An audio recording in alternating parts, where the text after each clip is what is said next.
My dear friends, welcome to my YouTube channel. Myself Nandini. आज के इस video में मैं बताने वाली हूँ आप लोगों को वॉल्व ऑफ द हार्ट के बारे में। मेरी पिछली वीडियो थी जो कि मैंने बताया था layer of the heart. I hope आपको वो सारी जानकारी अच्छी लगी होगी। हार्ट में कितने वॉल्व होते हैं, हम सब स्टार्टिंग में अगर स्टडी किए होंगे तो हमें सबको ये पता होता है कि हार्ट में 2 वॉल्व पाई जाती हैं। तो वॉल्व के ऊपर इन डिटेल से आज मैं इस वीडियो में बताने वाली हूँ कि वॉल्व 2 नहीं वॉल्व 4 होती हैं और कहाँ कहाँ से ये वॉल्व निकल रही है, किससे कनेक्ट हो रही है, कौन से वॉल्व, क्या इसका डायमीटर होता है, क्या इसका फंक्शन होता है। A to Z सारी जानकारी आज के इस वीडियो में मैं देने वाली हूँ। आप वीडियो में लास्ट तक बने रहना और अगर आप चैनल पे पहली बार विजिट कर रहे हैं तो सब्सक्राइब जरूर कर लेना और लाइक बटन को भी प्रेस कर देना, जिससे कि मुझे और अच्छा लगेगा कि आप मेरी वीडियो को पसंद करते हो, तो मैं और अच्छी अच्छी जानकारी आप लोगों तक लेके आती रहूँगी। वॉल्व क्या होता है? कहीं पे भी अगर किसी ऑर्गन की ओपनिंग हो रही है, मतलब एक ऑर्गन से दूसरे ऑर्गन में आने की जो ओपनिंग होती है उसे वॉल्व कहते हैं। ठीक है, हमारे हार्ट में बेसिकली 4 वॉल्व पाए जाते हैं। पहली वॉल्व जो होती है वो होती है राइट एट्रियम और राइट वेंट्रिकल के बीच में, जिसे हम ट्राइकस्पिड वॉल्व बोलते हैं। दूसरी वॉल्व जो होती है वो लेफ्ट एट्रियम और लेफ्ट वेंट्रिकल के बीच में होती है, जिसे हम मिट्रल वॉल्व कहते हैं। और ये जो पल्मोनरी वॉल्व होती है, जो हमारी थर्ड वॉल्व है, वो राइट वेंट्रिकल में प्रेजेंट होती है और पल्मोनरी आर्टरी से कनेक्ट होती है, उसे हम कहते हैं पल्मोनरी वॉल्व। एंड फोर्थ जो हमारी वॉल्व है वो है आयोटिक वॉल्व। आयोटिक वॉल्व या सेमी ल्यूनर वॉल्व भी कहते हैं, जो प्रेजेंट होती है between left ventricle and iota. तो ये 4 वॉल्व क्या डायमीटर होते हैं, कौन से इनके फंक्शन होते हैं, उसके बारे में मैं बताने वाली हूँ। सबसे पहला है ट्राइकस्पिड वॉल्व। ट्राइकस्पिड वॉल्व या राइट एट्रियोवेंट्रिकुलर वॉल्व के नाम से भी इसे जानते हैं, between right atrium and right ventricular. इसमें 3 कस्पस शो होते हैं। फर्स्ट जो है right cusps and second septal cusps and third जो होता है वो लेफ्ट कस्पस पाया जाता है। इसीलिए इसे हम ट्राइकस्पिड बोलते हैं, क्योंकि इसमें 3 कस्पस पाए जाता है। ठीक है, वापस से इसे मैं एक्सप्लेन कर देती हूँ। इसे ट्राइकस्पिड इसलिए कहा जाता है क्योंकि इसमें 3 कस्पस होते हैं। पहला राइट कस्पस, दूसरा सेप्टल कस्पस और तीसरा होता है लेफ्ट कस्पस। ओके, 3 है, इसलिए इसे हम ट्राइकस्पिड बोलते हैं। अगर ट्राइकस्पिड वॉल्व की डायमीटर की बात करें तो ये 7 to 9 सेंटीमीटर स्क्वायर इसकी डायमीटर होती है, जिसके वजह से इसे largest valve of the heart भी कहा जाता है। एग्जाम में हमसे कभी भी पूछ सकता है कि largest valve of the heart कौन सी होती है, तो वहां पे हमें कंफ्यूज नहीं होना है। आज से हम ये चीज रट लेंगे, tricuspid valve largest valve of the heart होती है, क्योंकि इसका डायमीटर 7 to 9 सेंटीमीटर स्क्वायर होता है।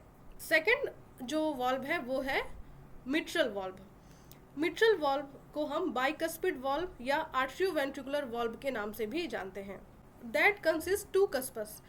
वहां पे हमने देखा 3 कस्पस होने की वजह से हम ट्राइकस्पिड बोल रहे थे, इसमें 2 कस्पस होता है इसलिए हम इसे बाइकस्पिड बोलते हैं। ठीक है, और साथ ही साथ इसका नाम मिट्रल वॉल्व भी है और आर्ट्रियोवेंट्रिकुलर वॉल्व भी है। First anterior and second posterior cusps पाया जाता है और इसे मोस्ट कॉमन फ्लैटी वॉल्व भी कहा जाता है। अगर बाइकस्पिड वॉल्व के डायमीटर की बात करें तो ये 4 to 6 सेंटीमीटर स्क्वायर होता है। अब हम अपने थर्ड वॉल्व के बारे में पढ़ने वाले हैं, जो कि है पल्मोनरी वॉल्व। इसे सेमी ल्यूनर वॉल्व के नाम से भी जाना जाता है। ये राइट वेंट्रिकुलर और पल्मोनरी आर्टरी के बीच में पाया जाता है। RVNPA, इसे हम ऐसे शॉर्टकट में अगर हम याद करना चाहें तो RV यानी right ventricular and PA pulmonary artery. इसमें भी 3 कस्पस पाए जाते हैं, राइट कस्पस, लेफ्ट कस्पस एंड एंटीरियर कस्पस। अगर इसके डायमीटर की बात करें तो 2.0 सेंटीमीटर स्क्वायर इसका डायमीटर होता है और इसे सबसे smallest valve of the heart कहा जाता है। ठीक है, largest valve of the heart क्या था? Tricuspid. Smallest valve of the heart कौन सा है? Pulmonary valve. अब फोर्थ है आयोटिक वॉल्व। आयोटिक वॉल्व कहाँ प्रेजेंट होता है? Between left ventricle and iota. Left ventricle, आप ऐसा इमेज देख पा रहे हैं, लेफ्ट वेंट्रिकल शो हो रहा है आपको नीचे की साइड लेफ्ट में। लेफ्ट वेंट्रिकल से ही क्या निकलता है? आयोटा निकलती है।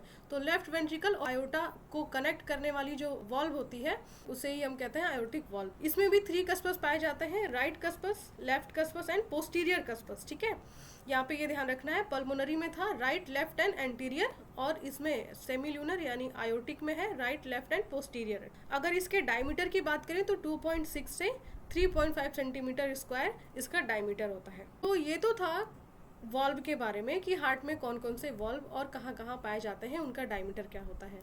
अब बात करते हैं पेपिलरी मसल। पेपिलरी मसल कहाँ पे पाई जाती हैं? अगर कभी हमसे ऐसे एग्जाम में पूछ दे या एमसीक्यू के तौर पे या कभी एग्जामिनर पूछ दे कि पेपिलरी मसल क्या होती हैं, तो हमारा आंसर क्या होना चाहिए? पेपिलरी मसल हमारे हार्ट में पाई जाती हैं और ये संख्या में 5 होती हैं। 3 पेपिलरी मसल हमारे राइट वेंट्रिकल में प्रेजेंट होती हैं और 2 पेपिलरी मसल हमारे लेफ्ट वेंट्रिकल में प्रेजेंट होती हैं। तो आज आपके दिमाग में कोई भी डाउट वॉल्व को लेकर के नहीं रहेगा, और अगर कोई डाउट आपका रह जाता है वॉल्व के रिगार्डिंग तो आप मुझे इस वीडियो के कमेंट बॉक्स में भी मैसेज भेज सकते हैं, मैं वहाँ भी आपका रिप्लाई करूँगी। तो ये थी एक छोटी सी जानकारी जो कि थी valve of the heart. I hope video आपको नॉलेजेबल लगी हो, और ऐसे ही वीडियोस को पाने के लिए आप मेरे चैनल के साथ जुड़ सकते हैं। तो अभी के लिए सिर्फ इतना ही, फिर मिलेंगे ऐसे इंपॉर्टेंट टॉपिक के साथ। तब तक के लिए टेक केयर, बाय बाय।